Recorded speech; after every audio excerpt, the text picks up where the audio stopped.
Hello नमस्कार। आज मैं आपको एब्डोमिनल पैल्पेशन के बारे में बताऊंगी और ये टॉपिक नर्सिंग स्टूडेंट्स के लिए वेरी वेरी इम्पोर्टेंट है। तो एब्डोमिनल पैल्पेशन का मतलब है पेट का परीक्षण। नमस्कार दोस्तों, मैं हूं उमा और उमा ब्लॉग्स में आपका स्वागत है। आज हम सीखेंगे एब्डोमिनल पैल्पेशन यानी पेट का स्पर्श परीक्षण। फिजिकल एग्जामिनेशन का ये तीसरा स्टेप है। इंस्पेक्शन के बाद और परकशन से पहले किया जाता है। इससे हम पेट के अंदर के अंगों का साइज, कंसिस्टेंसी, टेंडरनेस और कोई मांस है या नहीं, ये पता करते हैं। अब मैं आपको बताऊंगी प्रिपरेशन। तो शुरू करने से पहले चार चीजें जरूरी हैं। Number 1, patient position. मरीज को सुपाइन पोजीशन में लिटाना है। घुटने हल्के मोड़ दें ताकि एब्डोमिनल मसल रिलैक्स हो। कंसेंट, मरीज से अनुमति लें और प्रोसीजर समझाएं। Next, warm hands. अपने हाथ गरम कर लें। ठंडे हाथ से मरीज की मांसपेशियां टाइट हो जाएंगी। प्राइवेसी एंड लाइट, पर्दा लगा दें और अच्छा प्रकाश हो। अब मैं आपको बताऊंगी टाइप्स ऑफ पैल्पेशन। पैल्पेशन दो तरह की होती है। लाइट पैल्पेशन, इसमें क्या होता है, हाथ से हल्का दबाव 1 सेंटीमीटर तक करते हैं और इसमें देखते हैं tenderness, muscle gardening, skin temperature, superficial masses. Deep palpation, deep palpation means गहरा दबाव 2 से 3 सेंटीमीटर तक। और इसमें हम क्या क्या देखते हैं, लीवर, स्प्लीन, किडनी, अयोर्टा, कोई मांस या ऑर्गेनोमेगैली। अब इसका नियम ये है कि हमेशा लाइट से शुरू करें फिर डीप पर जाएं। अब मैं आपको बताऊंगी technique step by step. Light palpation पूरे पेट में 2 मिनट तक हो जाता है। हाथ की उंगलियों को जोड़कर रखना है। घड़ी की सुई की दिशा में 9 क्षेत्रों में हल्के हल्के दबाएं। मरीज से पूछते रहें, यहाँ दर्द है क्या? देखें कहीं गार्डनिंग या रिजिडिटी तो नहीं है। डीप पैल्पेशन में पूरे पेट में 2 मिनट तक डीप पैल्पेशन करते हैं। अब थोड़ा गहरा दबाव, एक हाथ के ऊपर दूसरा हाथ रख के करना। फिर से 9 क्षेत्रों में कोई लम्ब, मास फील हो रहा है, चेक करें। ऑर्गन स्पेसिफिक पैल्पेशन, इसको 2 मिनट तक करते हैं और इसमें लीवर पैल्पेट करते हैं। राइट साइड में कोस्टल मार्जिन के नीचे मरीज से गहरी सांस लेने को कहें। सांस छोड़ते समय अंदर दबाएं, लीवर का एज फील करें। स्प्लीन पैल्पेशन, बाएं तरफ मरीज को राइट लेटरल पोजीशन में मोड़ें। बाएं कोस्टल मार्जिन के नीचे फील करें। किडनी दोनों तरफ पीछे से एक हाथ और आगे से एक हाथ रखकर बैलोट करें। अयोर्टा, नाभिल के ऊपर मिड लाइन में पल्सेशन चेक करें। चौड़ी है तो एन्यूरिज्म का शक। तो अब मैं इम्पोर्टेंट पॉइंट्स बताऊंगी 2 मिनट में। टेंडरनेस, जहां दर्द हो वहां अंत में पैल्पेट करें। मास, उसका size, shape, surface, mobility, tenderness note करें। रिबाउंड टेंडरनेस, अचानक हाथ हटाने पर दर्द बढ़े तो पेरिटोनाइटिस का संकेत। पेशेंट कंफर्ट, बीच बीच में मरीज से बात करें ताकि वो रिलैक्स रहे। तो अब हम बताएंगे आपको मेन टॉपिक, एब्डोमिनल पैल्पेशन। क्या सिर्फ हाथों की मदद से आप गर्भ में पल रहे शिशु की स्थिति, उसकी पोजीशन और प्रेजेंटेशन का पता लगा सकते? अगर हाँ तो कैसे?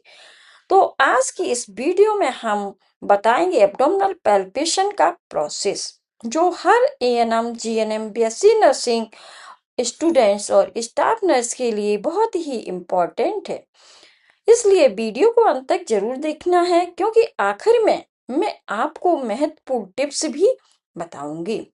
तो एब्डोमिनल पैल्पेशन क्या है? एब्डोमिनल पैल्पेशन वह प्रोसेस है जिसमें गर्भवती महिला के पेट को हाथों से स्पर्श करके भ्रूण की स्थिति, प्रेजेंटेशन, पोजीशन, एंगेजमेंट तथा भ्रूण की गतिविधियों का आकलन किया जाता है। यह जांच विशेष रूप से गर्भावस्था के 28 सप्ताह के बाद अधिक उपयोगी होती है। सही पैल्पेशन की पहचान, सुरक्षित मातृत्व की पहली उड़ान। अब एब्डोमिनल पैल्पेशन का उद्देश्य क्या है? गर्भाशय का आकार जानना, भ्रूण की स्थिति या लाई जानना और भ्रूण की प्रस्तुति या प्रेजेंटेशन जानना, भ्रूण की पोजीशन पहचानना, सिर इंगेज है या नहीं, भ्रूण की संख्या का अनुमान लगाना, एमनियोटिक फ्लूइड का सामान्य आकलन करना, पैल्पेशन से पहले तैयारी, हाथ अच्छी तरह धोना है, महिला को प्रक्रिया समझाना है और उसका मूत्राशय या ब्लैडर खाली करवाना, महिला को आरामदायक स्थिति में लिटाना और घुटनों के नीचे तकिया रखना है, पेट को एक्सपोज करना है, हाथों को गर्म रखना है और एब्डोमिनल पैल्पेशन के 4 लक्षण क्या हैं? लियोपोल्ड्स मैन्यूवर्स, जो पहला चरण है वो है फंडल ग्रिप। दोनों हाथों से गर्भाशय के ऊपरी भाग को महसूस करना है, मतलब जो गर्भाशय का ऊपरी भाग होता है उसको कहते हैं फंडस। अब इसका जो उद्देश्य है कि फंडस में कौन कौन से भाग होते हैं, यह यदि सिर महसूस हो तो वह गोल, कठोर और आसानी से हिलता है। यह ब्रीच है तो नरम, चौड़ा और कम गतिशील महसूस होता है। दूसरा चरण लैटरल ग्रिप, दोनों हाथों से पेट के दोनों किनारों को महसूस करना है। इसका उद्देश्य क्या है? भ्रूण की पीठ मतलब बैक है, पहचान करना, हाथ पैर किस तरफ है यह जानना, पीठ चिकनी और कठोर महसूस होती है जबकि हाथ पैर छोटे छोटे उभार की तरह महसूस होते हैं।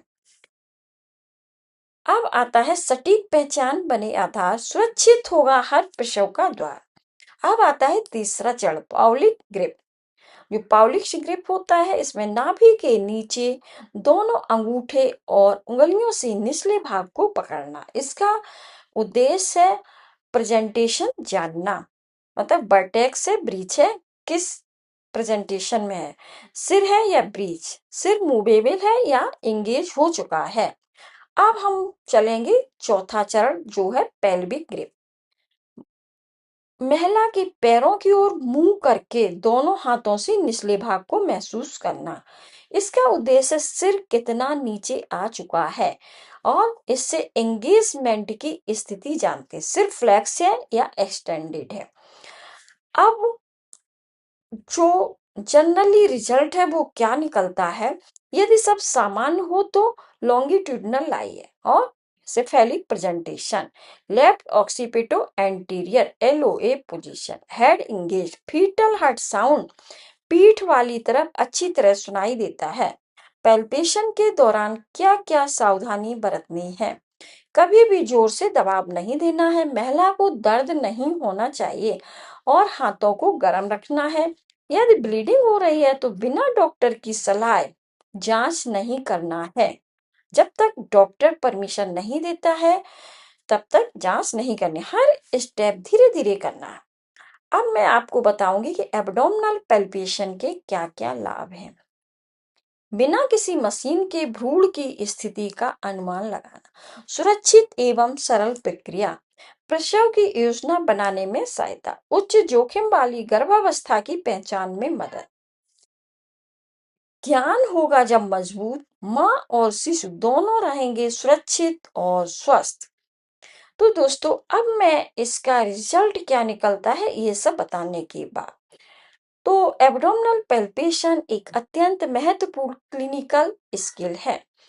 यदि आप नर्सिंग स्टूडेंट्स हैं तो इस प्रक्रिया का बार बार अभ्यास करना है। सही तकनीक न केवल परीक्षा में अच्छे अंक दिलाती है बल्कि सुरक्षित मातृत्व सेवाएं प्रदान करने में आपकी मदद करती है। और दोस्तों अगर हमारा ये वीडियो आपको पसंद आया हो तो लाइक, शेयर और सब्सक्राइब जरूर करें और उमा ब्लॉग्स परिवार का हिस्सा बने। Thank you so much.